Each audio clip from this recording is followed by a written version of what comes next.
Greetings, YouTube. Today I'm going to review the book Remarkable Races, a Compendium of Unusual Races from Alluria Press.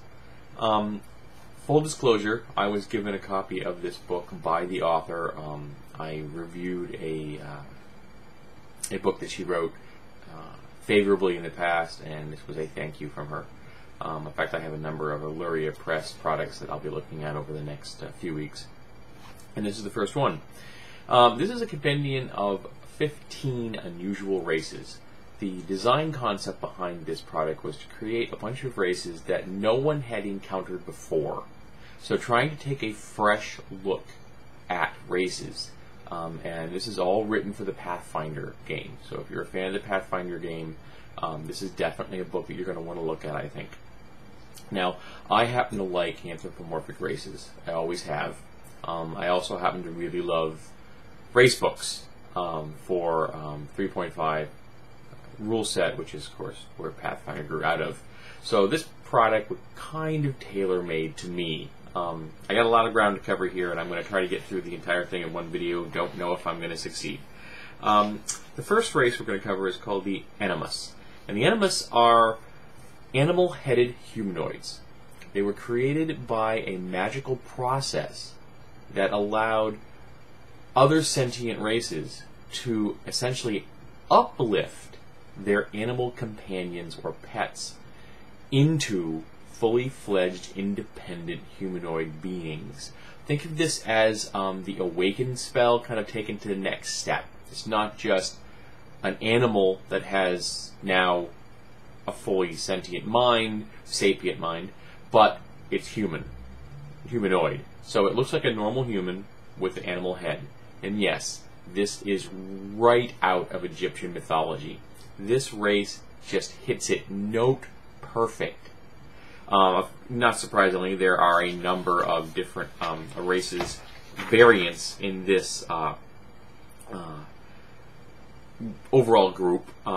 Every single member of the group gets a +2 to strength, kind of related to their bestial nature. Normal speed, they get some keen sentences.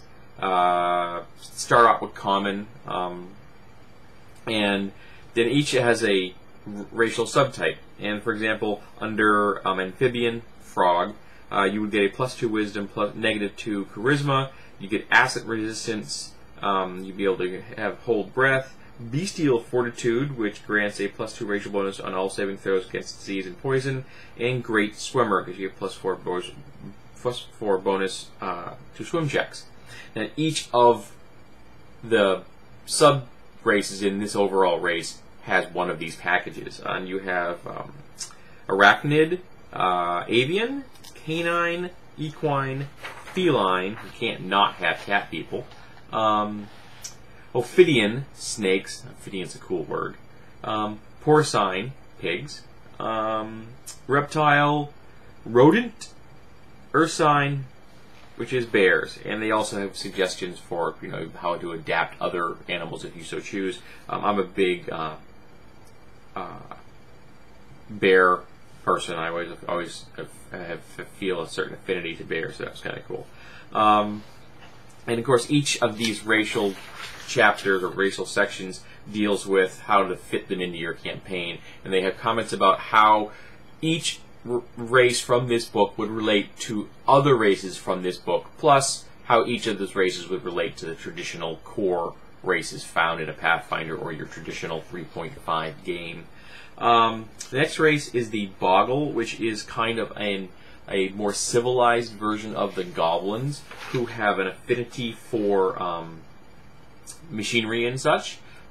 Kind of reminiscent of a number of things I've encountered in the past, but they do put they do take a nice little slant talking about the fact that, even though intellectually they have an attraction towards machinery and developing things, in their heart they still have this desire to be destructive, and so it's kind of this conflicting motivations. +2 dexterity, +2 intelligence, -2 charisma, fairly realistic for a small humanoid that growing out of that kind of a background. They are faster than normal, so they have a speed of 30, dark vision. They're considered goblins, mechanical geniuses, And of course they get weapon familiarity with anything that has the name Boggle in it, which is kind of cool. And they are good at brewing things and stuff like that. Very characteristic of their race. Then we have a group known as the Antoians, and these are a small race of insect people.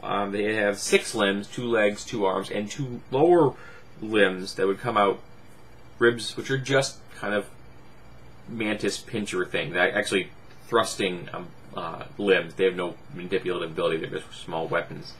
And what's interesting is that you start out with this race as something called a larva.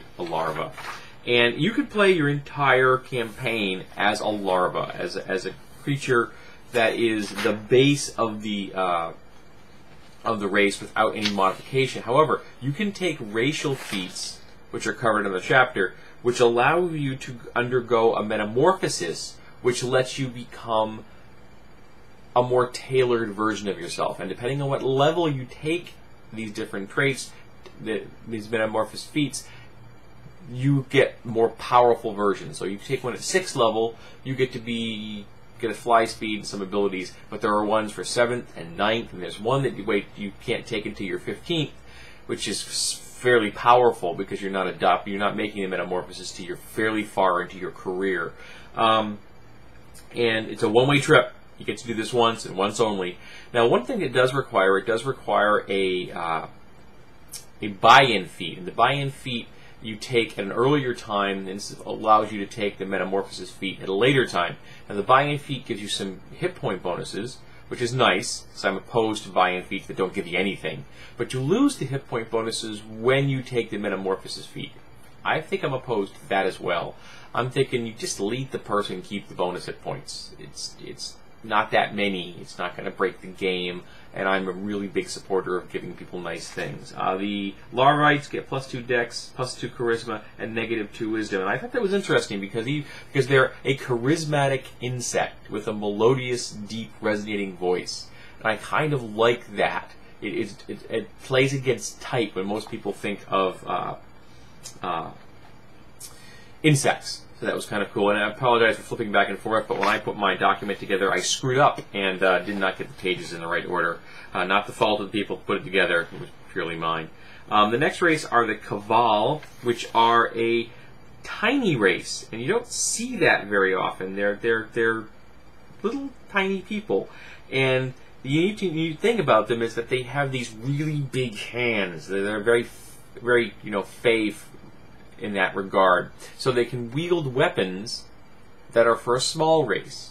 So the person is not going to be completely useless in combat. And +2 Dex, +2 Wisdom, -2 Charisma.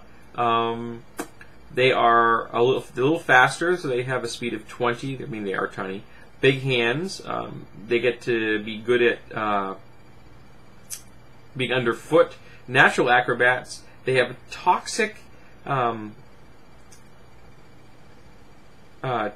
blood, essentially. So if you swallow them, it's bad for the person swallowing them. I kind of like that idea.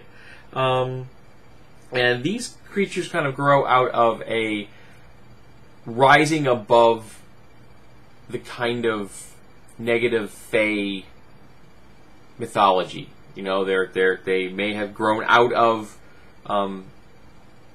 conflict and the association with the dark fey, but they themselves are not. They're not being slated into any particular pigeonhole.